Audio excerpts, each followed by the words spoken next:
All right, yes, indeed. We'll be looking at some of those matters and, of course, sundry issues has to do with governance, political participation of you and I and everybody else, as well as some resolutions yesterday.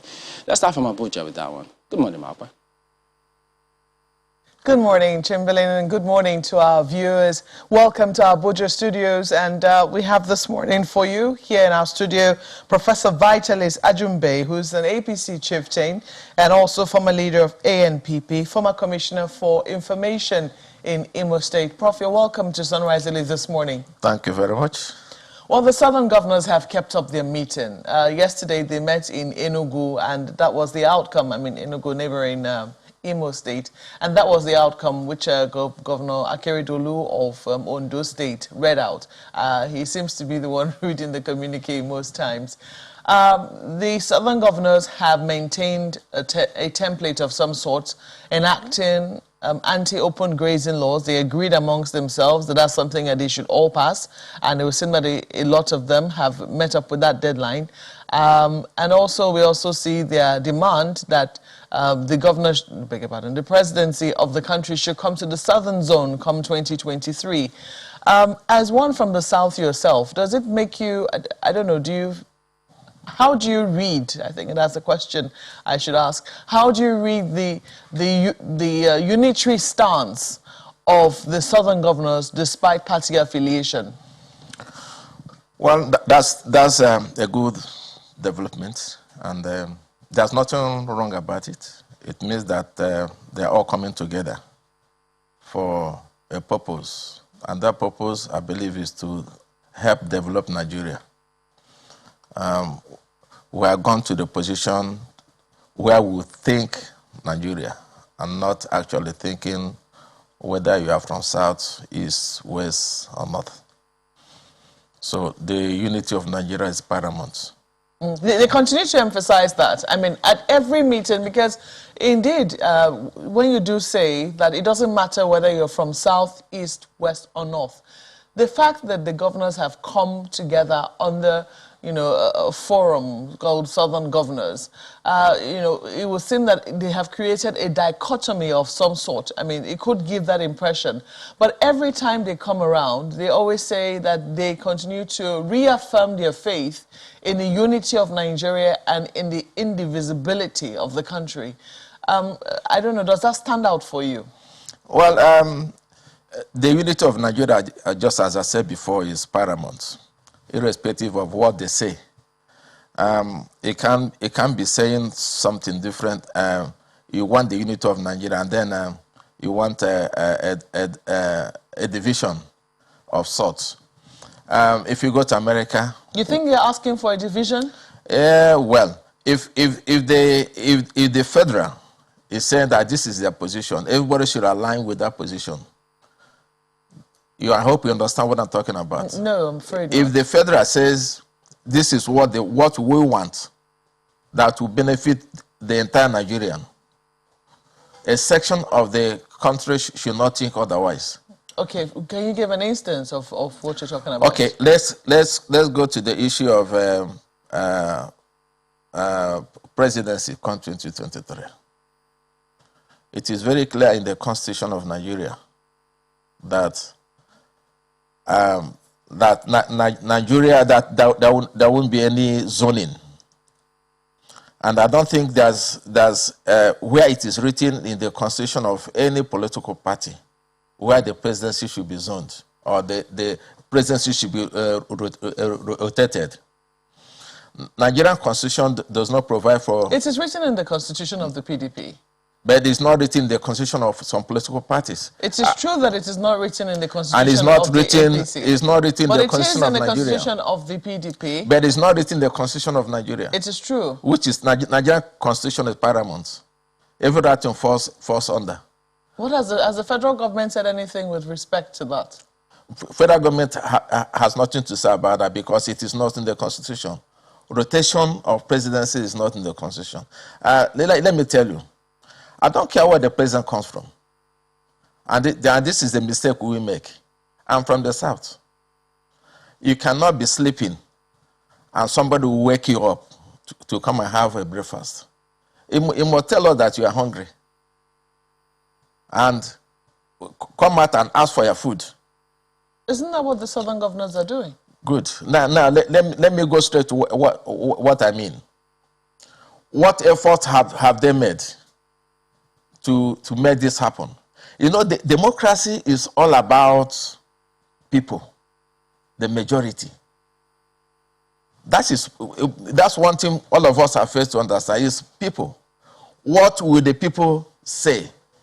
And the people say that people make their decision by their votes.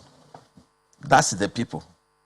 And when you say, give me president is from my zone, or the governor is from my zone when they come to senatorial zones, what efforts have you done to mobilize their people? And that will help you to actualize that. Take, for example, INEC is doing voter registration. And it's going on very well in the north. How many of them are doing it in the south? That's another thing. Because the only way to do that is by popular votes. I want to advise our people. When you say popular vote, yes, it should not be popular vote within the parties. It will be popular vote when it comes to the electorate. Like my party, APC. We don't have that enshrined in our constitution that presidency will be zoned. And I've never seen it in our constitution. It is true that in the constitution of the APC, it is not in the party's constitution. However, there's what they call a gentleman's agreement. There's also what they call, a matter. Let me finish, sir. Yes. There's also what they call a matter of tradition. That oftentimes, it is taken for granted that if the presidency has been in the north for how many years, it should also come to the south for how many years. And you are from the southeast of the country. You have heard the agitations of southeasterners asking for the presidency to come to their region because they believe that these kinds of things encourage inclusivity. You don't agree? Listen, let me tell you, I'm not against a southerner or southeasterner becoming a president, but we have to work for it. It's what Nigeria has grown beyond this. We copied a democracy from America. In America, there's nothing like zoning in America. President George Bush, when he was the president of America, two of his children were governors here and there. And thereafter, one of his children became the president of America. I don't care where the president comes from. The only thing I want, and I want Nigerians to understand that we need a president that will give us good governance. Not a president of North Central, North East, South East, South, and whatever. That is not what we want. And besides, power is not given, power is taken. In the democratic setting, power is taken. You don't just say because it's our own turn, and then you will not relax. You will not mobilize our people to go and register. Those who will help to give you the power. You don't mobilize. It's the Igbos that truly define democracy. I'm an Igbo man. An Igbo says ndorondoro chichi. That's struggle for power. That's the definition of democracy in Igbo. Ndorondoro chichi. It is not give me power. It's not nyino chichi. That's give me power. That which means you have to struggle to work for it. Okay. So the bottom line is that we want a president, irrespective of where he comes from, whether South or South, who will give us good governance. That's what we need. Okay, let's flip this to Lagos now, where I believe they have another guest, Chamberlain. Well, yes, indeed. We've got Mr. Akin Oshutokun, who's a former DG of NAN and a former spokesperson for the Presidential Campaign Council of the PDP. Good morning. Thank you for joining us today on the program. Well, clearly, this decision by southern governors that the 2023 presidency be zoned to the south, not going down well with our guest in Abuja. What do you think of it? Well, the guest was speaking as if we're in an ideal situation in which you can take anything for granted. Look, zone election in Nigeria and the principle of zoning has gone beyond just an election to become a conflict and crisis resolution mechanism. In the long-term perspective, if Nigeria remains together, it will be one of those elements that was used for nation building. If an skewed, it's not just a legal or constitutional. Citing America, America has evolved so many years under the present position. But for us to be speaking in abstract, it is the context of Nigerian politics that makes it a necessary element of nation building. Now, if you want to go to specifics, if you see the voter population in Nigeria today, right, it's so lopsided and skewed. Many people doubt those figures. That if you don't want a situation in which, let's say, 80%, the North can determine who becomes the president, on its, by just, the sheer volume of votes. When you find yourself in that kind of situation, right, it will be your own contribution to zoning that, look, okay, even though I have this, this favors me, let me exercise restraint. We hear people talking about, getting together or being your brother's keeper. Look, it is the same principle behind the federal character principle, in the public service, in which, positions are not strictly based on merit or the law, right? There's no Nigerian law that says there's a federal character commission, of course there is. But again, it is a principle where if it conflicts, you can test it in the court. That maybe, it conflicts with your rights to be, if you are being denied a position on the basis of where you come from. That's a negative interpretation of it. What it means it's essentially the same, right? It's geopolitical balance. It's something that it is higher than the kind of legalistic or power politics definition that your guest in Abuja was making it out to be. It is part of this. Over time, there will be no need for it.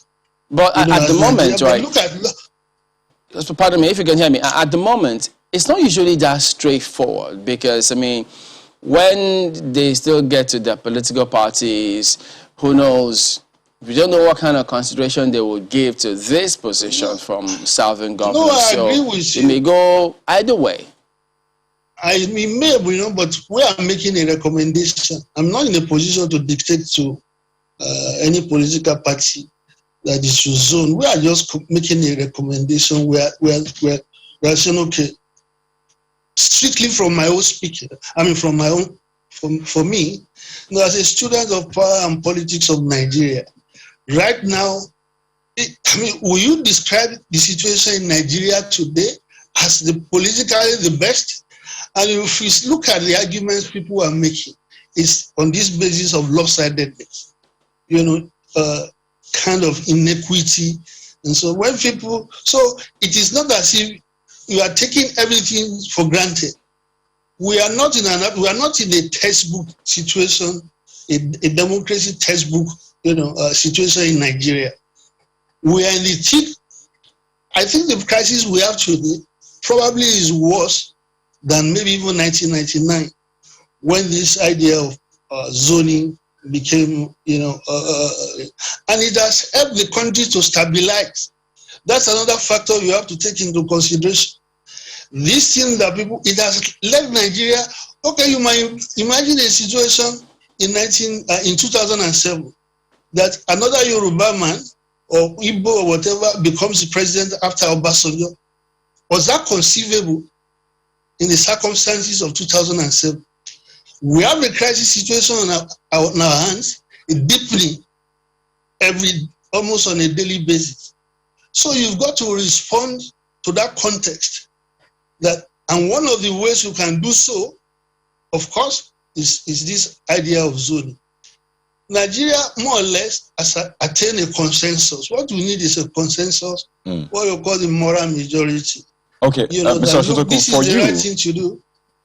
Right, pardon me, for you and Yeah. perhaps others, what are the irrefutable facts or factors that you consider and you say for equity, justice, fairness, and the rest, this should come to the South? What are those factors you look at? What are those figures, data that you look at and say, well, clearly this should come to the South?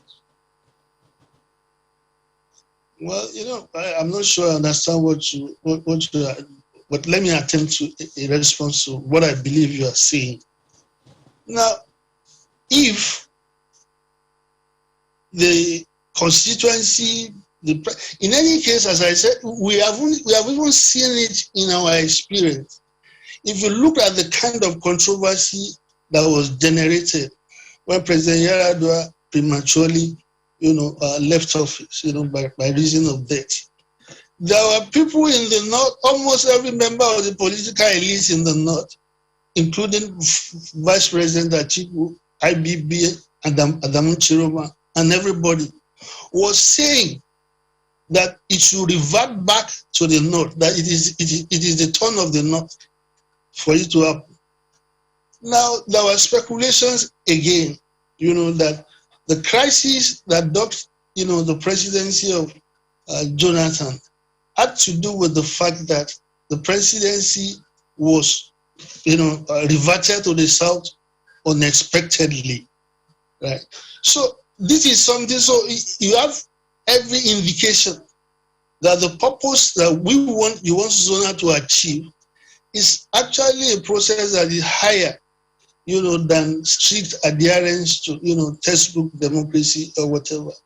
In the concrete situation of Nigeria today, in our empirical, experience, we have found out the utility of zoning, right? It has made the argument for itself.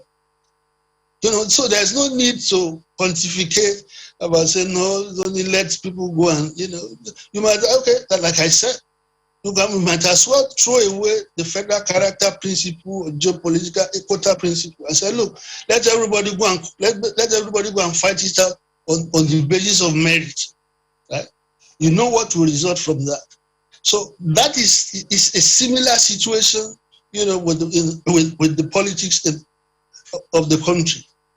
So that is essential. It's an argument. I marvel at times when I hear this kind of opposition. This argument is self-evident. We are not talking theory, right? It is what we are grappling with on a daily basis, right? It has helped the country to stabilize. It was the reason why President Jonathan was able to, cede or transfer power to, when he lost the election.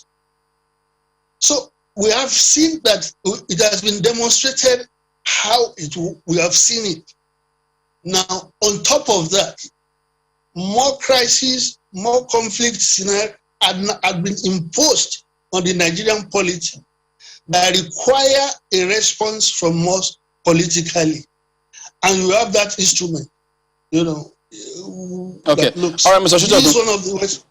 Yeah, just a minute. Let me, get Professor to respond to some of the issues that you've raised. So, Prof, you heard him there says for equity, fairness, and justice. They're not talking about the Constitution, and that what we have is not an ideal situation, which he says is clear for all to see. Well, actually, let me respond because I listened to him. He's talking about equity. If you say equity, equity has to do with equilibrium. Now, let's go back to that is equity. In this political dispensation, this new democratic dispensation that started in 1999, if you count the number of years the South has ruled Nigeria, you say 8 years of Obasanjo and 6 years of Jonathan. And by the time President Buhari will be existing, he would have taken 10 years. So let's keep equity aside. because the South has ruled for 14 years, and the North, by the end of Buhari's tenure, would have ruled for 10 years. So let's keep equity aside. So equity cannot come in here. But sentimentally, if you're not talking of sentiment, let us give this way, let us give this. You have to work for it. There's no way power will be given to you if you don't work for it. Our southern governors should go home and mobilize southerners to register, so that let us have more votes than the North, or let us have at least 50% of the votes that are coming from the North, and then the next you now negotiate, and that is where I stand. And I also want to say, and say it again, that power is not given. What do you have on table? What is your manifesto? So let us market our manifesto. Sorry to interrupt you, sir. The guest in Lagos did say that this rotation, which the southern governors seem to be asking for, is something that has now evolved into a conflict resolution tool. Do you agree with him? No. He did mention Obasanjo. Obasanjo came into power not by zoning. The military made it possible for Obasanjo to even his people did not vote for him. But Obasanjo came into power through the powers, through the fiat of the military. And we don't have that military, and we don't want to expect that military. The only power that we have is our voting power. Okay, so let me put it like this, because we know that indeed Obasanjo was asked by the military to, to present himself on the ticket of the PDP. That is true. However, because of the sentiment at the time, and because people will say that they also took the sentiment prevailing at the time following the death of MKO Abiola, and it was seen that that was taken into cognizance when two southern presidential candidates were presented in 1999. You don't think that was an issue? I don't think that was an issue. The military did what they did because they had the fiat power. They can create state. They can do any other thing. Why do you think they then even appointing who becomes what? Why do you think they then picked a candidate from the south? They decided to do so. They could have picked anybody from the north. They wanted the military, a former military man, who will give them soft landing. Last we checked, President Buhari was a military man. I said they wanted a military. President Buhari, as at that time, did not show interest to run for president. And they wanted a military man who would give them soft landing. And they found that in Obasanjo. Then Obasanjo now started. Let me tell you, check the history of Nigeria. There hasn't been a time a president emerged based on zoning. No. President Buhari is not here today based on zoning. When he contested in 2011, of course, others contested. I know my friend Chekwa Sokori contested. He's from Southeast. I know other from the Moalo contested. The point about there's this rotation now being a tool of conflict resolution is the point I'm trying to stay on. The fact that in 1999 there was sentiment of a feeling of being hurt and what have you, and people explain that part of the reason why we saw the emergence of President Obasanjo and the fact that major candidates on the ballot, at least they are front runners in most elections. The front runners in that particular election were candidates from the South. That was on the one hand. When President Obasanjo finished his his 8-year tenure, for 2 terms, the sentiment was equally strong, even though it was also written in the constitution of the PDP, that it was going to go to the north. Hence, we saw the presentation of late President Yerodua on the ticket. So when you now say, and we saw the almost constitutional crisis that the country was thrown into with the emergence of President Jonathan when he was going to take over as acting president, because sentiments were equally strong that he couldn't take over because the North was yet to finish their tenure. So when you say that it doesn't matter where the president is from. Aren't you just running away, playing ostrich with our history? No, not really. Yeah, you mentioned Jonathan here. That there was people were saying that Yaradua died. But Jonathan ran for his first term and won. Was that based on zoning? He ran his first term and won. Let's not smother. No, sir. Let us not smother over the constitutional crisis which that caused. The sentiment at the time, the prevailing sentiment at the time, nearly cost this country. And I'm sure that you were in the country at the time. Don't gloss over it. I think it's important for you to acknowledge it, explain it, and then you can move on to your point. No, let me tell you. If we start zoning will go down even to the church. Maybe you don't know. Okay, is zoned to A. And the A will say, okay, it is supposed to be to my state. And then when it's given to that state, the state will now say, people will now ask, is he a Catholic, or is he Anglican, or is he a Pentecostal? It goes to that way. And then if it's in any of these organizations, religious organization, they will ask, which community does he belong in that church? Is he a knight of Saint this or knight of Saint that? I'd like to know. So let's not jettison zoning. Because this is about and politics. Give us Nigeria. This is about a president that will serve Nigeria. This is about politics, and oftentimes, I don't know. I was speaking with someone recently, a politician from the southeast of the country, and he was saying that perhaps Nigeria can learn a thing or two from how the southeasterners have been able to manage their politics. That many states in the southeast have adopted this rotational zoning of the governorship seat.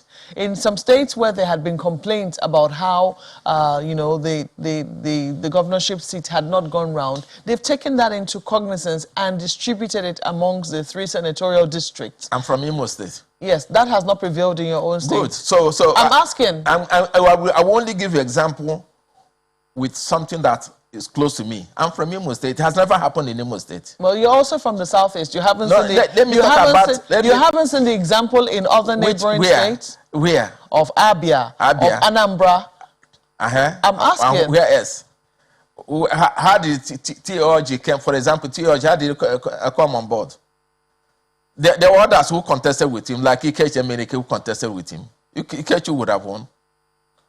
And actually, he said what he claimed he won. sentiments threw up the So let's leave all this zoning thing. Sorry to interrupt you, sir. I'm glad that you mentioned Abia. What sentiments threw up the current governor who is on the seat in Abia State?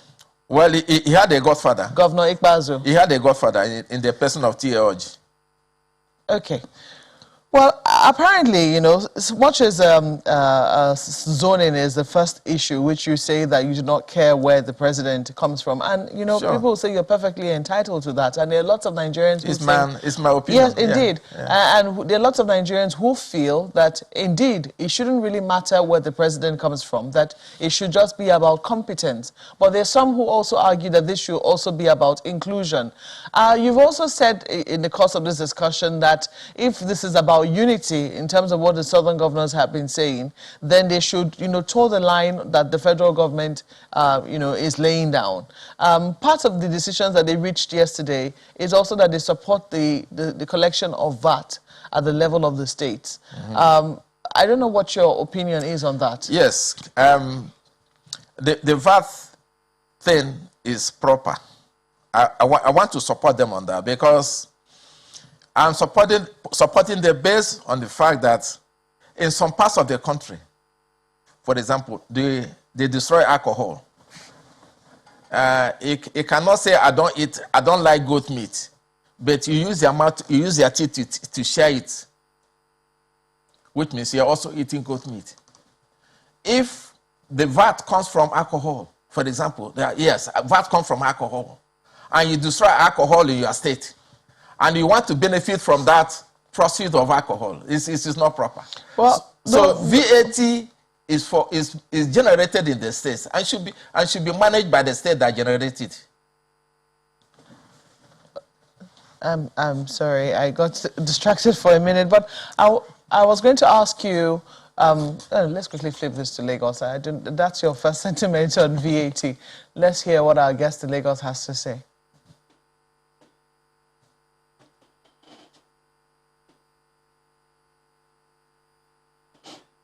All right, well, Mr. Shitoku, well, I'm sure you heard a lot of what the Prophet said there about what he thinks about it.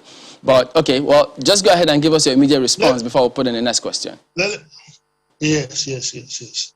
Look, you must deal with the situation as it is, right?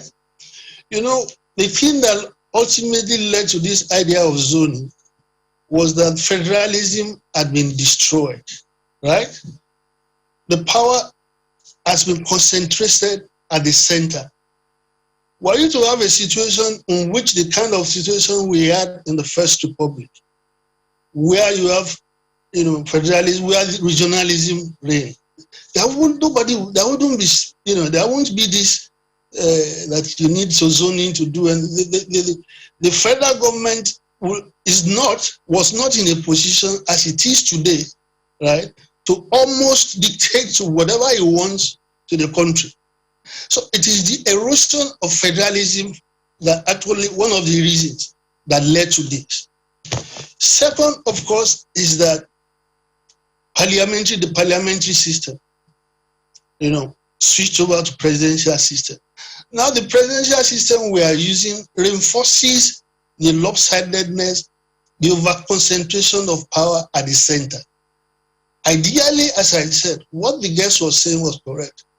If today Nigeria accedes to restructuring, in which power substantially revert back to the state or the region, there wouldn't be so much argument fighting over who becomes president and how. You know, so that's why I keep on emphasizing that you are responding to a concrete context. And of course, you know, he was talking about equity, dismissing it as equity. Should we also dismiss equity in its application to public service? Should we say, okay, if we want to recruit people into the civil service, it should be governed only by merit? Because you cannot reprobate and approbate in the same manner. All right. If you believe that, you know, politically, you know, is a non-issue, then go back to the public and apply the same principle across board. It's our concluding moments now on this subject matter with both of you. But Mr. Shitokun, so in addition to you concluding your thoughts, so talk about this. I mean, when they say it's zoned to a particular area and then you have other people from other zones contesting, does that necessarily invalidate the fact that it's been zoned to that area? What does that mean politically? Yeah, you know, well, we have a system, essentially a two-party system. There are two parties that are dominant. So if those two parties in principle, you know, accept and it's zoning, it will. But let me quickly correct that what was being said about Obasanjo is mere speculation. The guest was talking about it as if it was a fact, that the military was who installed Obasanjo as president. That's speculation. You cannot, I don't know, and nobody can speak factually to that. What obtained then was actually a situation in which heads zoning wings, tail zoning wings. And what I mean by that was both candidates of PDP and APP came from the Southwest. So whichever way you look at it, you are going to end up, you know, with a Yoruba man as president. And it was not Fala could have won. The notion about that was not people can have their preferences. But the fact that, but saying that Obasanjo was as if it is a fact, no, that is not a fact. That everybody has his own preferences. But more importantly, right, was the fact that the two candidates came to the Southwest, came from the Southwest. What is that under the compensation of zone? I mean, do you need to spell it out more than that? You know, so let's, as I said earlier on, look, you deal with situations in the countries, even if there was no zoning before, right? We can say today, right, that in view of the kind of crisis of nation building that we have today, right, let us use this instrument as an instrument of reconciliation.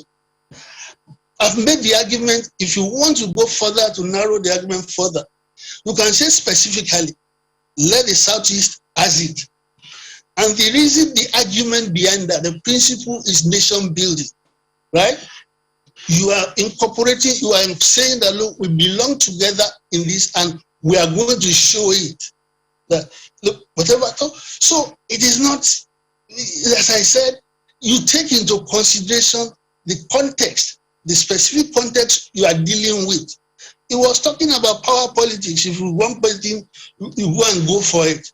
Then if that is the case, we might as well remain, all the presidents of Nigeria might as well come from, from the north. Because if that is the argument you want to make. But again, there is also this principle that if you so much believe in merit as against equity or whatever it is, then also argue, should it now be limited? Shouldn't that principle be applied across board and say recruitment into the federal public service will be done strictly on the basis of merit? So this is the kind of inconsistency, and lack of inner logic that you find in this kind of argument. I'm not going to. It's like a goodwill offering, right? For instance, today, if the political elite of Nigeria can reach a consensus that, look, this the Southeast, for many reasons, they have been marginalized or whatever in the power for a long time. In the spirit of brotherhood and goodwill, what can we do, right, to bring, Nigeria is running out of options, right, that it has to emphasize nation building, deliberate act of nation building. This is only we are talking about it is specifically an item that can do that. All right, Mr. Especially given the situation that we have today. All right, we do thank you very much indeed for your perspectives this morning. Mr. Akin Oshitokin is a former Director General of News Agency of Nigeria and former PDP Presidential Campaign Council spokesperson. Thank you once again. Markwa? You're welcome. Thank you, Chamberlain. Well, we still have our guest here, Professor Ajumbe. Just before our closing moments with you, I do know that the governors have tried to stay away from the issue of alcohol in VAT because they say that it is just a very small component of VAT. Even the federal government acknowledges as much in terms of the bulk of where the VAT money comes from. A very tiny percentage of it comes from alcohol. If that's where the situation, and that is the situation, do you still think that states should collect? Because the federal government makes the argument that somehow it would seem that geographically speaking, and in terms of the activities on top of which VAT is collected, some of the states that are the highest grossing of VAT seem to be getting this advantage because of where they are. What those states that may feel that the removal of, the states in the south being in charge of their VAT will affect their monthly income. What they will do is to look beyond the allocations from Abuja and see how to expand the economy of their states. There are many other things you can do. That nothing stops a state from anywhere that is producing, for example, palm oil. Let me take my palm oil. From researching on the palm oil, what are the byproducts of palm oil? Having those companies and having those products produce and export and make money, or a state that produces rice, for example. There are other byproducts of rice. So it wouldn't depend on every month you rush Abuja for allocation. Every month rush Abuja for allocation. Look beyond the allocation to expand the economy of your state. That's what this VAT thing is going to. In fact, it is good. It's happening at this time, so that other states will wake up. Okay. just quickly as we wrap up now, I just want you to, restate once again. What if there is now an agitation that the presidency be zoned to the north? Is this something you will support? Be zoned to the north? Yes. I will not support it. I will not support it. So you don't support zoning? I don't support zoning. In fact, if I have the power, I will advise that the National Assembly should remove this zone thing. Let there not be Southeast zone, Northeast zone, North Central zone. Remove the zone thing. Let us be one Nigeria. And we think Nigeria. We believe in Nigeria. It is only when this is done. In fact, if it is possible for us to have one language, after all, English language is still growing. Getting from Igbo, Yoruba, have one language that is a national language. It will help us. So that let us not be thinking, I'm from Southeast, I'm from Northeast, I'm from North Central. We want one Nigeria. If we want Nigeria to be one, they should remove the issue of zone. After all, thank God the zone is not even the constitution of Nigeria. So I think it's illegal even to say zone. Southeast, Northeast, North Central, Northwest. I don't think it's in the constitution of Nigeria. Let us be one Nigeria. Leave the states and remove the zones. It's a fine place to leave it. We have to thank you so much for coming on Sunrise Early this morning. Professor Vitalis Ajumbe is a chieftain of the All Progressives Congress and also former commissioner for information in Imo State. Sunrise Daily takes a break. Now when we will come back, we will be sinking our teeth into another matter, perhaps one of the governors from the South. Please stay with us. Well, yes, indeed, we're continuing our conversation on the state of the polity, the Southern Governor's resolution yesterday. And we've got His Excellency David Umahi, Governor of Ebonyi State and Chairman, Southeast Governors Forum, joining us today. Good morning, Your Excellency. Thank you for joining us on the program today.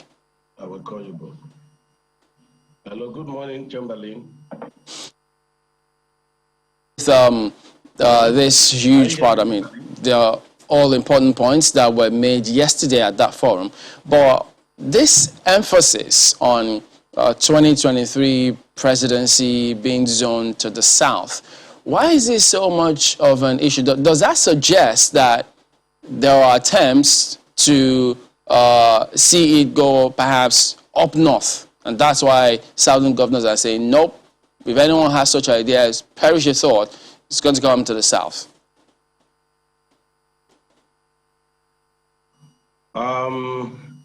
Thank you, Chamberlain. I've spoken so much about this. I wouldn't want to speak much about this issue of 2023 and zoning. But the truth remains that a number of us, the southern governors that were in that meeting, and did say that presidency must come to the south, especially PDP, are not being honest. Why that I say they're not being honest is, let's see what they come up in terms of their zoning in the next few weeks. It is when PDP comes up with their zoning formula in the next few weeks that I will know whether they are honest or not. And if they are not honest, it may have an issue in our unity, as southern governors. Because you don't say something different and you go about doing, things, you do not mean, and you say what you do not mean. So let me answer that question, when PDP comes up with their zoning. So does that suggest that you have it on good authority that they will not zone the presidency to the south, the PDP? One or two governors that own PDP, their body language suggests that, and I can tell you from a reliable source that they are not thinking that way, just for their own interest. PDP, or do they own parties? I thought it's a collective action of all the players in the party. He that, pays the piper dictates the tune. So, Chamberlain, you're in this country, you know what is happening. So, let's wait and see. So are there governors that own the APC? It's a collective responsibility with our leader, Mr. President. We discuss issues, we put opinions together, and that's why I told you that I'm happy to be in APC, because it is a party of equals. So when you say that, I mean, in the coming days or weeks, you'll know whether the PDP is being honest. What would be the definition of honesty for you? I mean, coming from the PDP, which decision would you say, okay, this is honest, this is dishonest? You know, the leadership of PDP is in the hands of governors, and the southern governors constitute majority there. So if they mean what they are saying, they have to ensure that, presidency is zoned to south, and that's why we know that what we are saying in our meeting is what we mean to do.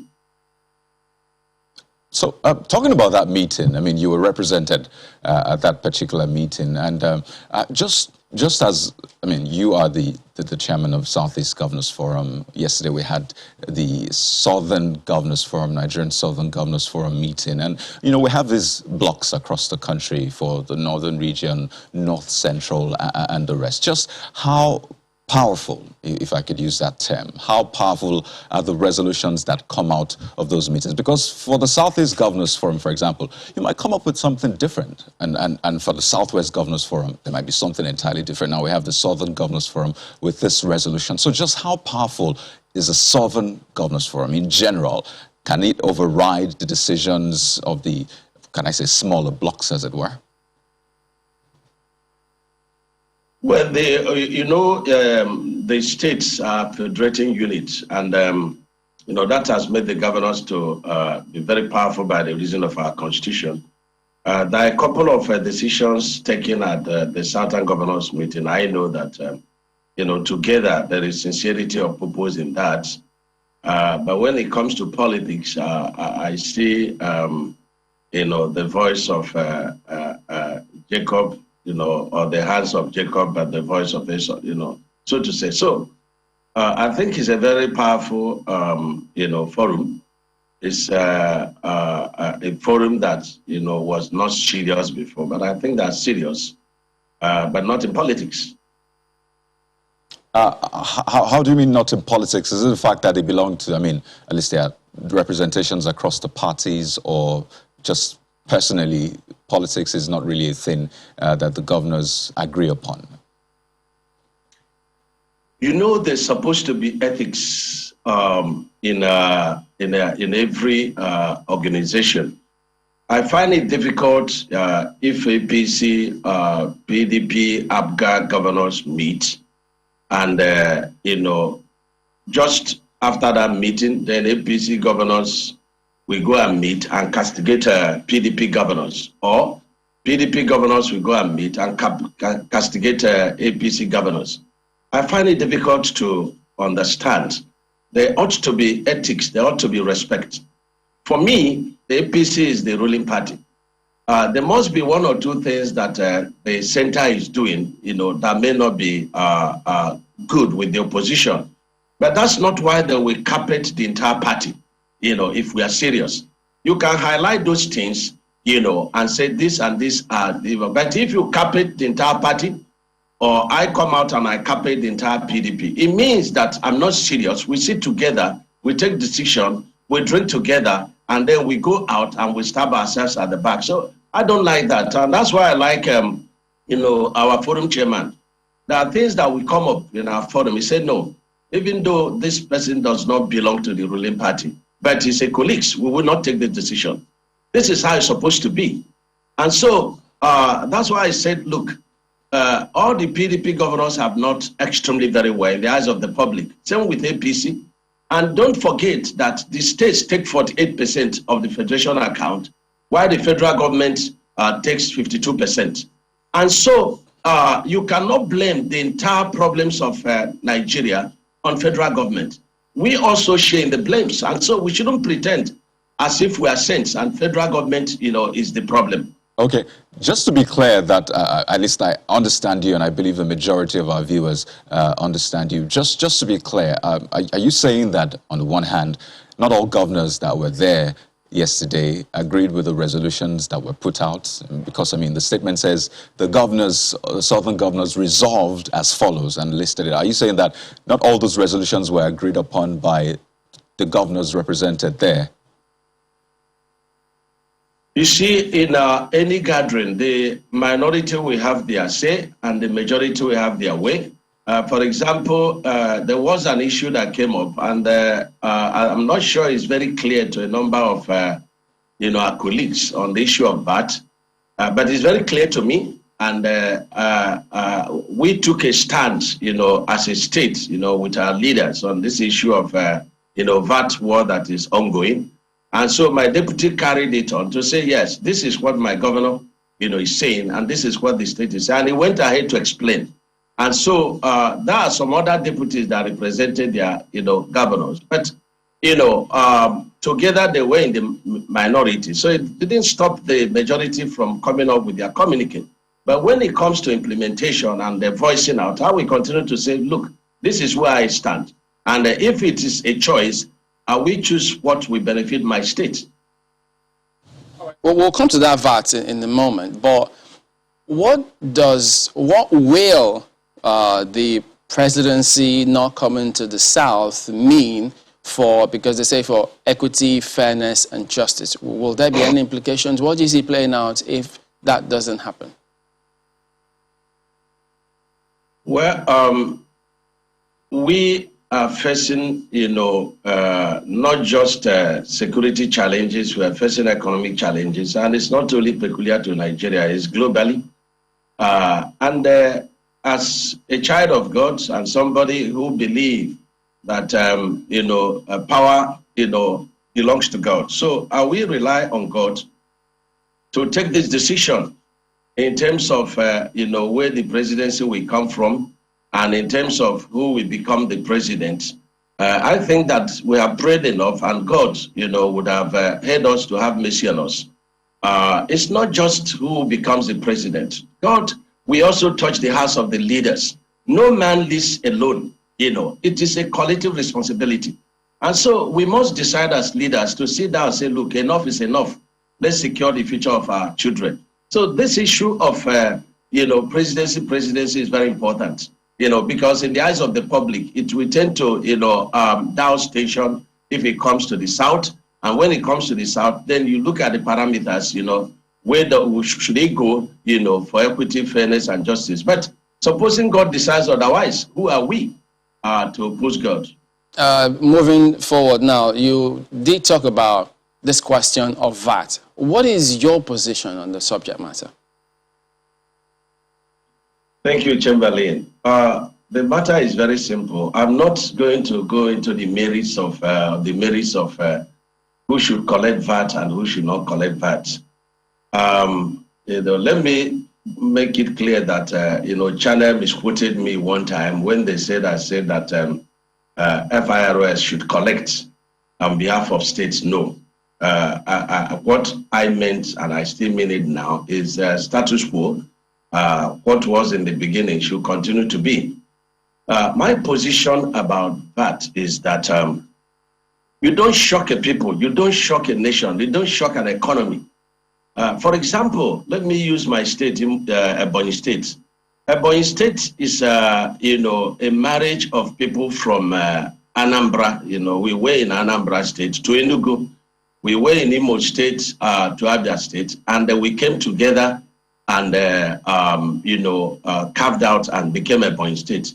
The same with Zamfara State. The same with I think Ekiti State. The same with Bayelsa State. There were 6 of us that were curated. In those years we sojourned in those states, we developed the economies of those states. We were curated and we were not given anything to jumpstart in our economy. From the very day we were curated, we started to struggle. And this is a fact. And it's also a fact that there is no state in this nation that didn't have the help of one other state or the other to be where they are today. So it is very important to know that When they say that this VAT collection is part of, true restructuring, I say I never believed in total restructuring. I believe in administrative restructuring. And then I believe, for example, that we should have Southeast Economic Commission.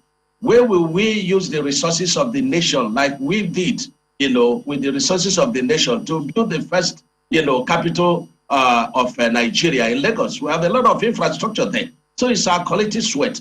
So when you come now and say, oh, let everyone collect their VAT and keep, I'm going to lose over 40% of my resources.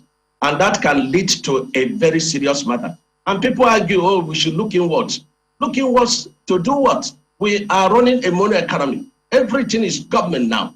So if you want us to look inwards, you have to create, resources for us to develop where we have comparative advantage. That is my position. Just to be clear, Governor, you recently had a meeting with Khan, and it was there you made that a very interesting statement that a chain is as strong as its weakest link, and just goes to show how you view this, and you've referenced that. But with that particular statement, and this is what you said at that event, you said that allow the federal government to collect VAT and share for us. Those were your words. It wasn't Channels interpreting. You said, I will continue to advocate that the federal government collect tax and the VAT and share for the state. So that means that FIRS should collect it and share to the states. Yeah. As it was in the beginning. So we didn't misquote you. You said you were misquoted. No, I think somebody says that I said they should collect on behalf of, maybe one of the speakers in your show says that I said they should collect, and they share for, and they give to the states. I didn't say so. I mean how it has always been. It should be. Don't forget that the federal government, we be contributing. I don't have the statistics, but they should be the major contributor to this bad thing. And in their shares, in sharing it, we have the states and local government, we have 85%. And the federal government gets 15%. Now, the federal government, and the super states will be the most beneficiary. But a number of states will collapse. And by the reason of rampant law, it wasn't that, any state should eat and have so much surplus, and then some other states don't even have what to eat. We have to be our brother's keeper. We have to see how we can grow the economies of the weaker states. Otherwise, we breed a lot of insecurities, to those super states. This is very important. So, in other words, you're making reference to what politically should be, because, they are citing legal references concerning why they are doing what they're doing, interpreting the law as they understand it. And so, is there anything wrong with that if they're going by the laws? I'm interpreting the situation with the law and side by side with the security. When you come to law, when you come to delivering judgment and so on and so forth, you look at the stability of a nation. The nation comes up first before we go into the merits and demerits of the case. So you do something and the entire nation is destabilized. And so even if you have all the money in the world, you will not be able to, use it. So it is very important. And even in the revenue sharing formula, we have the same kind of parameter, where some, weak states, are helped, so to say. So this is very important, and it's coming at a very bad time. So I'm pleading with my colleagues to sheathe their swords. Let us pass through this, challenging moment before we start looking at who is right and who is wrong. And I'm also encouraging the federal government to look the way of Ebonyi State. We are highly disadvantaged. You say we should grow the economy. With what? We don't have money to grow the economy. We have agriculture, we have a solid mineral, and our solid mineral is being stolen away. And then the 13% derivative given to those who don't even have any solid mineral, but maybe liquid mineral. But it's being stolen to their ports, and we are denied the resources. And again, our chippings in the way of solid mineral and agriculture, have been used to grow the economies of other states. So Ebonyi State should be pitied. We are in a very difficult situation. We have a lot of our youth unemployed. This can't be done overnight. We are doing our best. Your Excellency, when people see how there's a lot of jostling political contestation when it has to do with governorship, even several other positions. So, and many of them come up with a lot of promises when they say, look, this is what I want to do when I become governor. I will do this. Some say I will turn it to Dubai in how many weeks. So does that then mean really and truly that what they are actually saying is that they rely on just VAT and the revenue that comes in as presently constituted? Because there are so many other people who say, look, states have got a lot of resources. They just need personnel and persons to channel those resources and let states leverage on that. They can have access to a lot more resources than they currently are at the moment. And that's the point some make when they talk about fiscal federalism. Thank you very much. You know, when people criticize governors, when people, are jostling for their jobs, I just sit back and say, look, people darken counsel without knowledge, because they don't know what is in it. And that's why my former boss, immediate past governor of my state, said it would have been good that everybody sits on this seat, one day, so that we all understand what is going on. One day I went to see Mr. President, and that was on Monday, and I saw more than 20 different, people coming to see him.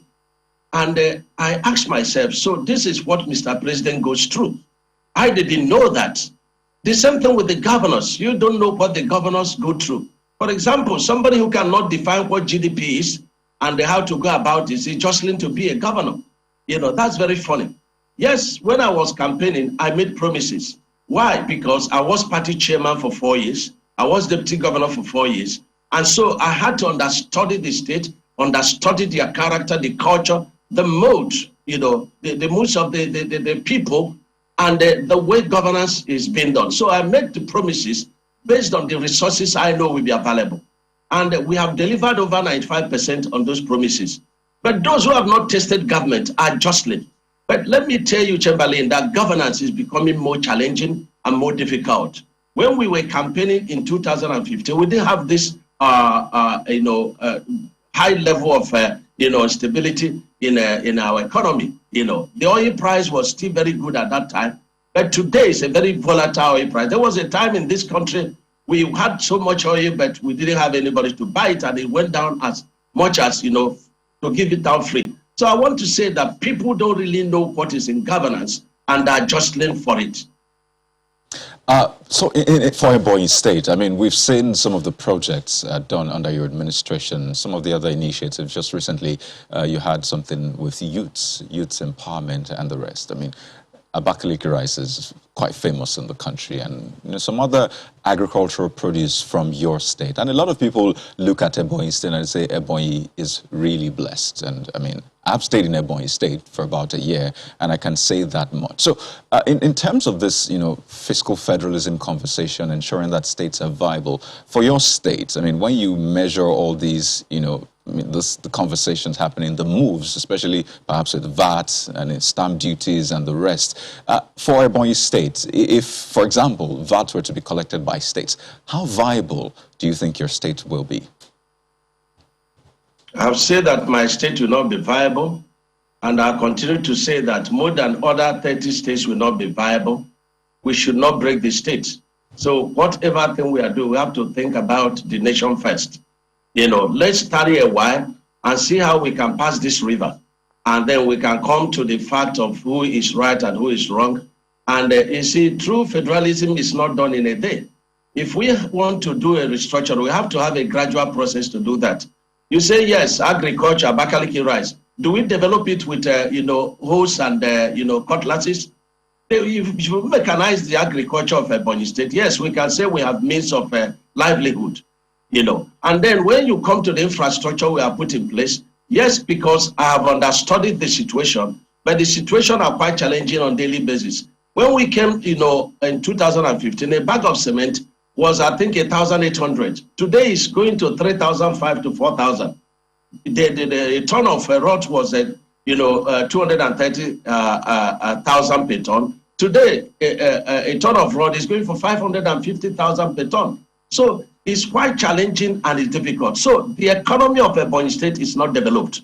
It is now that we are trying to put down some solid infrastructure, like the Kindebi University, where we're going to have, a cleanup of medical tourism into that place. We are building our international airport, the first of its kind with a concrete runway. We're building the biggest, mall in Africa. We're building the biggest market in this thing. We are opening all the roads. The roads are key to development of economy. But let me tell you something about the economy of all the states. Think about what is going on. Are the people ready to even, use these hoes and cutlasses to develop agriculture? It's a very difficult task. We have assessed over 12 billion to put in agriculture as a kind of loan. Our people took it as a kind of empowerment from government. What do you do? Go to court to imprison your people? No. So far it is circulating within the state. So my point is that the economies of the weak states, should be developed. And don't tell me that if we cannot compete, we should merge. Merge with what? It is only when we are where we are, and don't forget, we need one more state in Southeast that we can compete very well. Well, Governor, you just reeled out some of the achievements of your administration. You talked about infrastructure. You've also referenced agriculture in some way. In fact, I remember watching a documentary, I think it was last week, about some of the achievements of your administration in agriculture, in infrastructure, empowerment, and the rest. And one would think it's a no-brainer that with some of these achievements, there can be some viability. The young people have gotten jobs, at least referencing the empowerment you've done, so they can at least provide some employment, not just for themselves, for others, and of course, eventually get some form of returns to the government, agriculture as well, infrastructure as well. So are you saying that your government, your administration has not achieved enough to ensure that the state is viable, at least can be getting returns for it? So how much longer time would you say you need to ensure that the state is stable and viable enough? You should be asking how much more money do we need, not time. The modest achievements we have done in all areas of infrastructure amounts to chasing a lion with a cutlass. Sometimes the lion, you may be lucky to cut part of it. We have achieved quite a lot in agriculture in terms of we have a waste to wealth pulverization plant where we make our, natural,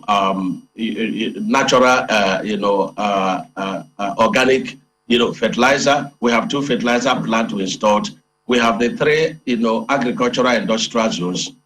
We have a number of rice mills. We have a lot of, clusters. We have a program of 1 man, 1 hectare. Yes, all these things are there, but it's aging our people. We are doing all these things with hoes and cutlasses. So we need money to develop our agriculture. And that's when you can say that agriculture can contribute to, our economy of the state. We are just suffering with our, life to feed the nation. It's not supposed to be so. So when you count agriculture as part of our competitive advantage, yes, but it needed to be developed. So with the solid mineral. It then raises the question as to, does that then mean that all of the agricultural policies and inputs of the current administration is not yielding as much fruit as it ought to? I think the problem is that, if, for example, there is 5 billion to develop agriculture, it's spread into the 36 states, and there are so many programs in this direction. I think that we should say, for example, let us develop rice in Ebonyi State. We're still the best and the highest producer of rice, irrespective of any politics regarding that. And we're still the best in yam production, irrespective of any politics about. Make no mistake about that. So I should be talking that we want to develop these 2, staple crops, and there should be a concerted effort, to doing this. That is what I mean. It's not to ask us to try our hands in cassava, try our hands in maize, try our hands in sorghum. No, this is where we are the best. And so we should be helped, to develop this, mechanize it. Let us produce rice 3 times in a year. That's what you are saying. Okay, so on that VAT subject, so how do you then address this? Because when you say that they should sheath their swords until after a certain time, we don't know when that time is, before they can begin to talk about whether or not it's the right of states to collect VAT, as it were. How do we address the point that was raised by Rivers when he says Rivers generated 15 billion naira worth of VAT in June and got 4.7 billion, and Kano earned 2.8 billion, got same back? How do we address that kind of matter? I wasn't part of the sharing, but you know, the food that is you know, being eaten by a number of states, you know, still come from my state, and they still come from the north. And so, supposing we now come and put a very high, you know, tax on food, you know, then this nation will go into flames. That's what you are saying. That in as much as I'm not part of the sharing, there is no way, you know, in a relationship, you will get, you know, 100% of what you put in. It doesn't work that way. And you can never be sure that Kano generated 2.8 and got exactly 2.8. It's not possible. Even if it's 2.815 or something like that. So it's that figure is not right. And it's only Ramfak or FRS. But I can tell you that it's not right. Your Excellency, what I find interesting is when you say that that states cannot merge, because we've been told for a while now that the states as they are currently are not viable, especially without oil money coming to the states, and federation, that's monies from the federation accounts coming to the states. But we've been told that oil money is in peril and that at some point it could dry up, and we've been seeing the signs of the volatility on the market. There have been questions as to what will happen at the state level, that states need to wean themselves, and that if that is not going to happen, rather than clamoring for more states, at some point states might need to merge to reduce the cost of governance. And you say that merging is not an option for you. Why is this so? Nobody prays to go back to you know, slavery, because Ebonyi people are very happy to have their own state, and that's why before now Ebonyi state was the dust of the nation, but it's not so any longer, because you know, we have a state, and so far the state and the local government are still the indices of sharing of federation account. The Southeast ought to have you know, their state, so as to be at par with other, you know, regions. You know, don't make mistake about that. So what I am, you know, saying is that the this last drop of the rain. I've given a lecture in UNN about, you know, using the last drop of this oil, you know, to develop the weak links in the states. You know, so it is very important for federal government to sit back and say, look, oh, this is the terminal date. We expected something. You know, we will be expecting something from oil. Don't forget that in this nation, that there were times that there was no contribution from NNPC in terms of oil, you know, in the federation account. But Mr. President and the CBN governor, you know, and the Minister of Finance, they sat back and did quite a lot, including the Vice President, to see how the nation, you know, was, you know, stabilized at that time. And nobody knew about it. So it's a matter of sitting down to say, okay, let's develop, you know, with this last drop of rain, you know, in terms of oil, let's develop the economy of, you know, Ebonyi State in this direction. Let's develop the economy of Jigawa State in this direction. This is a time that was long. This is a time that was long foreseen, Your Excellency. There have been talks around this for a while. It doesn't look like states have been taking this warning seriously enough. Because it looks like the time is coming sooner rather than later. What do you think is going to happen? I mean, we've seen how volatile oil prices could become and how, you know, without warning, these things could just immediately happen. It looks like it's happening now with VAT. Excuse me. What do you think should be the situation right now with states? I mean, how urgently, I mean, if you're going to cut, say, cost of governance, for instance, will governors be prepared to reduce the number of cars in their convoy? Will they be prepared to reduce the number of aides that they have? Because these are all the number of things that people think are making the cost of governance quite heavy. You see, what we have not looked at is the recurrent expenditure of states, and it goes on into salaries. This is very important. And I continue to say that what we pay out, to civil servants is a social security. Because if you use 95% of your resources to pay salaries, what are they salarying on? What work are they doing to warrant that? But it is also very important that such salaries or social security, being paid for the stability of the nation. Now, every blame is now on the federal government. But when we had so much, we said we didn't know what to do with money. We started with Festac. We invited nations, all over the world. And then we could not prepare the future of our children. And when oil, before 2015 was going for $120 per barrel, we also did not plan. But the same, gladiators that did that are now, blaming Mr. President, So I think that this is the time we are very serious. My people used to say that anytime you wake up in the morning is your morning. So I think that we should stop this blame game and then sit down to see how we can develop, the state's economies. There are a lot of governors that are very serious. And I can tell you that, over 95% of the governors dissolved their cabinets, trimmed down their cabinet. They were not told to do that, because the economy is biting so hard, so they needed to look inwards. They have reduced the number of people in their convoy. But, the moment they do that, there is so much acrimony. The people that have been working with them now go back and start criticizing them, darkening counsel without knowledge. So we are running a very tough society, where all eyes on the money of, government. So, but irrespective of that, I have come to realize that when you want to help your people, you have to fight for your people. You have to fight your people, for their own good.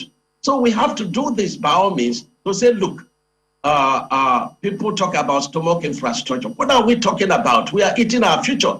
Let us talk about development of infrastructure and all those indices that will guarantee the future of our children. Our children are facing a tougher time like we did, when we were growing up. So this is my position about that. And it is not by saying, let every state now develop as they can. You cannot give birth to a child and then without, any form of securing the future of the child, say, child, you are in this world, you have to develop. No. We have to find a way to use the resources of the older brothers and sisters to develop him so that he'll be able to compete.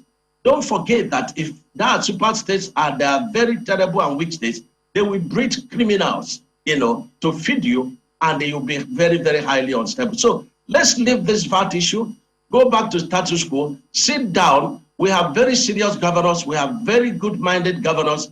We have governors that have good hearts, like my father and Mr. President, whom I continue to say he has a very good heart and means well for this nation. Well, Your Excellency, with all of this talk about lack of funds for many states, how they might collapse if this goes on, the VAT controversy, or states were to allow to collect it, many can't quite reconcile how it is then that some governors, former governors, who are now being investigated by the AFCC associated with so much money, and they just wonder, how do we reconcile that? But anyways, as we wind down now on this, let's talk about the Southeast. Why is this sit-at-home matter intractable? Why is it still an issue? Well, I think it's, the sit-at-home, works, to the level of an average of 70% in Southeast because of fear. It's fear. Our people are not, the kind of people that sit at home. They hustle for their daily livings. They go from one place to the other. And that's why it's very important that the worst sit at home is the terrible state of roads in Southeast. It's worse than the IPOP sit at home.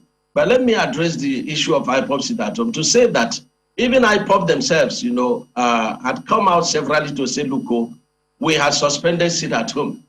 For me, which is madness in the first place to even think about sit at home, because you are not sitting at home in the north or in the west. You're only sitting at home in Southeast to destroy the economy of Southeast. You can't destroy your people and they pretend that you are fighting for your people. These are youths, and the agitation of IPOP is being hijacked by cultists and criminals and kidnappers. So the whole show is out of their hands. And so it is out of fear that, we don't have enough security to protect the people. That's why the people tend to, sit at home out of fear, because many have been killed, as a result of this, and as a result of, security people not being enough to protect them. As we wind down, on a final note, Governor, I'm sure you've seen the latest trends. I mean, you were in the PDP, now in the APC. Just yesterday, one of another major generals in the PDP is now in the APC, and he said he was quite instrumental to your move from the PDP to the APC. Is that what tipped the whole process and made you move to the APC? I think he needs to withdraw that statement. He's my good friend. But it was, an insult of my person and the other governors. The man did not know when I moved, but incidentally, he visited me and we discussed. And he said he was coming to join me with the other governors to declare. How would somebody in PDP be instrumental to my moving? A whole governor of the state, and not even a small governor, an experienced governor. So he has to withdraw the statement. He was never part of any discussion of my movement. I moved to move southeast to the center of administration. I moved to close the gap, between the center and southeast, which our forefathers fought for, like Nnamdi Azikiwe. So, for somebody to come and say that a whole chairman of Southeast Governors Forum, he was instrumental to that, it's a bit an insult on my person. And without, with due respect, he has to withdraw that statement. He remains my friend and a good one for that matter, but he played no role in my movement, and I'm sure he didn't play any role in the movement of the rest of us. All right, then, Your Excellency, Dave Umahi, Governor of Ebonyi State and Chairman Southeast Governors Forum, thank you for your time this morning. Thank you for bullying me, Chamberlain. I didn't believe that. We just asked simple questions, Excellency. But it was a pleasure to have you on. All right, let's take a look at some emails coming through now. You have some, don't you? Yeah, let's take this one from Professor Chris Inagana on party politics, saying that Africa must adopt a political system that guarantees equitable distribution of powers within her party politics. Afrocracy, interesting, rather than democracy, should be an adopted a system that works according to our socio-political ethos and values of our political economy. Afrocracy. Whoa, interesting. Well, this is from Jumai Sargi talking about state of the policy side. Does zoning guarantee that the citizens must vote along such lines? Political parties are our problem. They created the zoning monster that bedeviled us today. I sincerely agree with Prof that a competent presidential candidate is what we want, regardless of where he or she will come from, and that at the end of the day, it's not going to be what the politician wants, but what the voter wants. Well, Alexander Alassa says, I also do not mind where the president emerges from, so long as good governance is felt by every part of Nigeria. More so, the comparison of Nigeria with America doesn't hold because Nigeria is a more complex entity, a conglomeration of numerous nations. Hence, the agitation for zoning is because a lot of sections of the country do not feel the benefits of being part of Nigeria. Take a look at Ido's mail still on zoning, saying zoning is an unsustainable way to guarantee progress and unity in Nigeria. It divides us further and makes us all think regionally and ethnically. Well, see what Kenneth is saying about state of the policy, rotational system or practice in the case of Nigeria is not about its constitutionality or the role it could play in guaranteeing the unity of the country, as well as giving all Nigerians sense of belonging. And Timi Afolabi says on the State of the Nation, given the present political climate in Nigeria, it will be insincere of any Nigerian living in Nigeria or abroad to go against zoning of the presidency. Zoning ensures inclusivity and engenders a sense of belonging among the diverse ethnic groups across the country. Those arguing that the Constitution does not provide for zoning should know that law was made for man and not man for the law.